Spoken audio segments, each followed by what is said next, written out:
Seja bem-vindo ao canal Informação Cristã.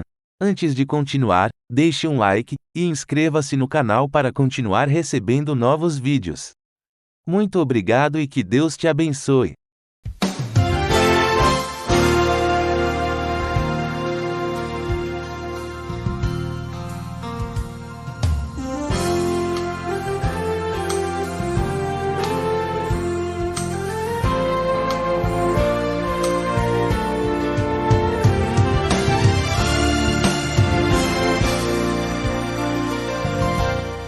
Deus tem planos para cumprir em nossas vidas.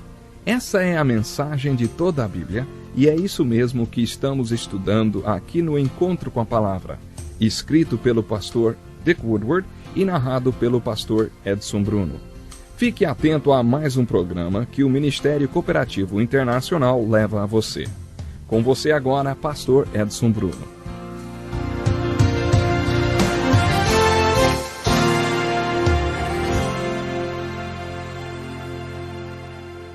Aqui estamos nós para mais um encontro com a palavra. E como é bom estarmos juntos. Uma das partes mais familiares do livro de Gênesis e também uma das mais controvertidas é encontrada no 3º capítulo de Gênesis. Decidi chamar essa parte de A Crise, como ela era e como ela é. Mas qual foi essa crise de antes e de hoje sobre a qual lemos no 3º capítulo de Gênesis? É a crise que a Bíblia chama de pecado. É a crise que todos nós enfrentamos todos os dias. Vamos agir à maneira de Deus ou à nossa própria maneira? O comentário que a Bíblia faz sobre a natureza humana, como ela era e como ela é o seguinte. Somos todos como ovelhas desgarradas, cada um tomou um caminho diferente. Essa é a natureza humana. Deus fez de nós criaturas de escolha, segundo as Escrituras. E porque somos criaturas de escolha, podemos fazer a vontade de Deus, bem como a nossa própria vontade. Podemos fazer tudo à nossa maneira, ou agir segundo a maneira de Deus. Robert Louis Stevenson, um famoso escritor, disse uma vez, cedo ou tarde, todo homem deve participar de um banquete de consequências. É isso que as Escrituras vão tentar nos mostrar. Existe um banquete de consequências e nós temos de participar dele. Mas nós somos criaturas de escolhas. Podemos fazer esse banquete de consequências de acordo com nossas escolhas. O 3º capítulo de Gênesis descreve a primeira vez em que essa crise aconteceu. É uma batalha de vontades, a vontade do homem ou a vontade de Deus, como ela era, para que possamos entender essa batalha como ela é hoje. A base para o capítulo 3 é fornecida no capítulo 2, versículo 8 e 9. É uma descrição sobre o que iremos ler no capítulo 3. O Senhor Deus plantou um jardim no leste do Éden, e lá ele colocou o homem que tinha acabado de ser criado. E o Senhor Deus fez crescer belas árvores frutíferas para que o homem pudesse se alimentar. Também havia no meio do jardim a árvore da vida e a árvore do conhecimento do bem e do mal. Uma das perguntas mais frequentes sobre esse assunto é: o que Adão e Eva fizeram no jardim do Éden? Se procurarmos a resposta no 3º capítulo de Gênesis, fazendo as perguntas o que está escrito mesmo, o que isso quer dizer, o que isso significa e o que isso significa para mim, ao contrário do que você possa ter ouvido, nenhuma maçã é mencionada no 3º capítulo de Gênesis. Não sei de onde tiramos a ideia de que eles comeram uma maçã. Como dissemos nas nossas lições sobre os capítulos 1 e 2, sobre a criação do homem e da mulher, quando Deus os uniu em uma união sexual, o que eles fizeram no capítulo 3 não foi um pecado sexual. Muita gente pensa que foi uma relação sexual. É até engraçado pensar nesse contexto. Mas o que aconteceu lá? Mais uma vez, temos um exemplo do princípio do estudo bíblico que eu compartilhei com você na introdução à Bíblia. Esse princípio diz o seguinte: um evento pode ser histórico e, sem perder sua historicidade, ele também pode ter significados alegóricos. Não fique com medo da palavra alegórico. Paulo diz em Gálatas 4, 22 a 24, Abraão teve 2 filhos. Isso é uma alegoria. Agora, isso é história, mas é também uma alegoria. Se procurarmos pela definição da palavra alegoria, encontraremos mais ou menos isso. Uma alegoria é uma história na qual as pessoas, lugares e coisas têm um outro significado, geralmente com algum tipo de instrução moral. É uma história na qual as pessoas, lugares e coisas têm um significado a mais, além do significado histórico ou óbvio. Nesse sentido, o que temos em Gênesis capítulo 3 é uma alegoria. E tem mais. Você já viu alguma árvore do conhecimento? Você conhece alguma árvore da vida? Você já ouviu uma voz caminhando? Ou já viu uma voz caminhando? Tudo isso são símbolos. No capítulo 3 do livro de Gênesis. Eles devem ser uma linguagem alegórica. O apóstolo Paulo disse, os judeus pedem um sinal. O que ele queria dizer com isso é que os judeus pensavam em uma bela linguagem de sinais ou figurada.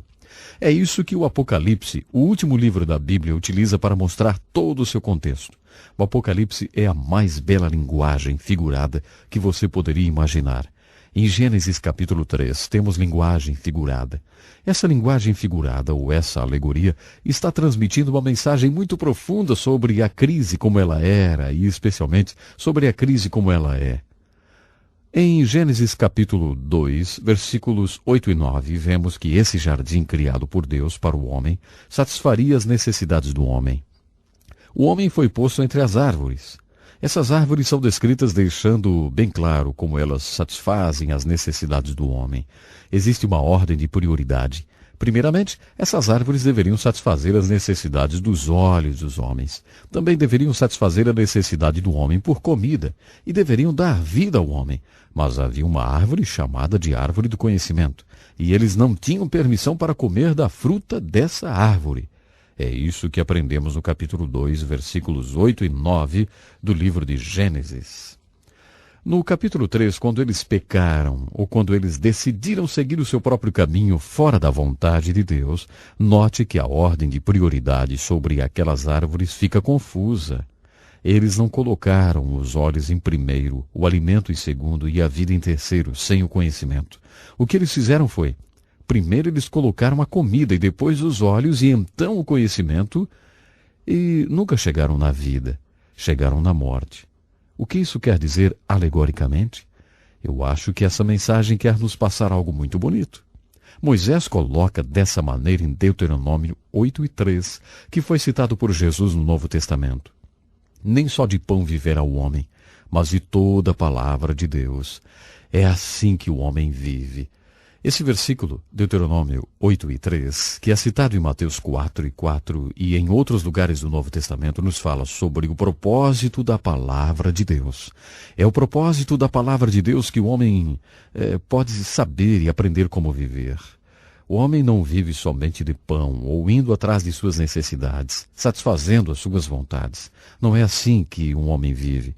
Um homem, se realmente quiser viver, deve parar e dizer: Deus, o que o Senhor acha disso? Deus, o Senhor tem uma palavra para mim? O Senhor tem uma revelação para mim sobre como devo conduzir a minha vida? Então, quando Deus colocou o homem no jardim, ele disse: conheço todas as suas necessidades, acredite em mim. A sua maior necessidade é a minha revelação. Para ilustrar isso, faça de conta que você é um jovem chegando ao fim da adolescência. Você já está bem consciente de que Deus, de algum modo, fez com que você desenvolvesse o desejo sexual. Quando você descobre que possui esse grande desejo sexual, o que é esperado que você faça? A filosofia de muitos jovens diz o seguinte: se isso lhe faz sentir bem, então faça. Satisfaça seu desejo. Saia e procure satisfazer esse desejo. Se você apenas procurar satisfazer esse desejo sexual de acordo com a Bíblia, você não estará vivendo. Você estará morrendo. A morte significa as consequências finais dessa procura. Mas se, como um jovem, você procurar por Deus e disser: Deus, você me fez sexual. Por favor, me mostre aonde o sexo se encaixa na sua palavra. Qual o propósito do sexo? Qual a função do sexo? Mostre-me tua palavra a respeito desse desejo e eu ajustarei esse desejo de acordo com a tua palavra. Segundo as Escrituras, dessa forma você vai conseguir tudo. Você vai conseguir a maior de todas as alegrias, gratificações e satisfações possíveis de se conseguir com esse desejo sexual. A sua maior necessidade não é o sexo, mas a palavra de Deus, que lhe mostrará o que é o sexo, qual o lugar do sexo, qual o propósito e a função do sexo. É isso que é reportado no 3º capítulo de Gênesis. É assim que a crise era e é assim que a crise é. O humanismo diz que eu não preciso de uma revelação de Deus. Eu tenho minha mentalidade formada. Eu sei o que é bom para mim. Eu sei o que eu quero. Eu não preciso de uma revelação de Deus. Não diga, o Senhor é o meu pastor. Eu não sou uma ovelha. Eu não preciso de um pastor. Isso é o humanismo. Eu acredito que isto é pecado. Essa é a crise do pecado descrita em Gênesis capítulo 3. Quando Adão e Eva falharam em passar por essa crise positivamente, temos uma outra maravilhosa, linda verdade em Gênesis capítulo 3, como era e como é. Está escrito em Gênesis 3 que logo depois que eles caíram ou falharam em passar por essa crise, de acordo com a vontade de Deus, eles ouviram o som do Senhor andando no jardim no fim do dia. E Adão e sua esposa fugiram da presença de Deus, escondendo-se por entre as árvores do jardim. Então o Senhor Deus chamou por Adão, dizendo: "Onde você está?" Então Adão disse: "Eu ouvi a sua voz no jardim e tive medo porque eu estava nu. Por isso eu me escondi."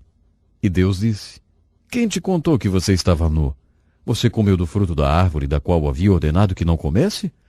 Então Adão disse: "A mulher que tu me deste me deu do fruto, e eu comi." E o Senhor Deus disse à mulher: "O que fizeste, mulher?" Novamente, em forma de alegoria, temos uma linda verdade mostrada de forma magnífica. Alguém disse uma vez que todas as religiões do mundo mostram a mesma coisa, o homem procurando Deus. Mas a revelação da verdade do cristianismo hebraico mostra o contrário, Deus procurando o homem, o que é uma grande diferença. Um escritor de hinos colocou dessa forma: "Eu procurava o Senhor, mas depois descobri que ele havia levado minha alma a procurar por ele, porque ele estava procurando por mim. Não fui eu que o encontrei, mas fui encontrado." Agora podemos entender o que está figurado em Gênesis capítulo 3, imediatamente após a queda do homem. Logo após a queda do homem, Deus aparece a procurar por ele. E quando Deus encontra o homem, ele faz essas perguntas: "Onde você está? Quem te disse? O que você fez? Você comeu do fruto da árvore que eu tinha dito para não comer?" Você não acha interessante que Deus tenha iniciado um diálogo com o homem usando perguntas? Você acha que Deus não conhece as respostas? Será que existe alguma informação que Deus não conheça? Por que o Criador faz perguntas à sua criatura? É claro que Deus fez aquelas perguntas por causa das coisas que o homem não sabia. Havia algumas coisas que o homem precisava saber. E para que o homem soubesse dessas coisas, Deus o fez pensar através dessas perguntas. É uma pena, mas já estamos no fim do programa. Mas antes eu gostaria de deixar uma tarefa para você. Imagine que Deus está fazendo a você essas mesmas perguntas encontradas no 3º capítulo de Gênesis. Acorde cedo e fique quieto por cerca de 1 hora. Enquanto estiver quieto, imagine a voz de Deus lhe perguntando: "Ei, onde você está?" Então responda do fundo do coração. Da mesma forma, ouvindo a voz de Deus, responda às outras perguntas. "Ei, o que você fez? Você comeu daquela árvore? Quem te contou? Você está me ouvindo ou está ouvindo o mundo?" Dessa mesma forma, comece um diálogo com Deus. No nosso próximo programa, continuaremos com essas grandes perguntas do nosso Deus. Até lá então. Que lição importantíssima. Obrigado, Pastor Edson Bruno. Prezado ouvinte, coloque em prática o que você ouviu aqui. Sem dúvida, sua vida será grandemente abençoada. Este é um estudo escrito pelo Dr. Dick Woodward, na voz do Pastor Edson Bruno. Escreva-nos e solicite o material. Nosso endereço é Encontro com a Palavra, Caixa Postal 2011, CEP 89201-970, Joinville, Santa Catarina. Até o nosso próximo Encontro com a Palavra.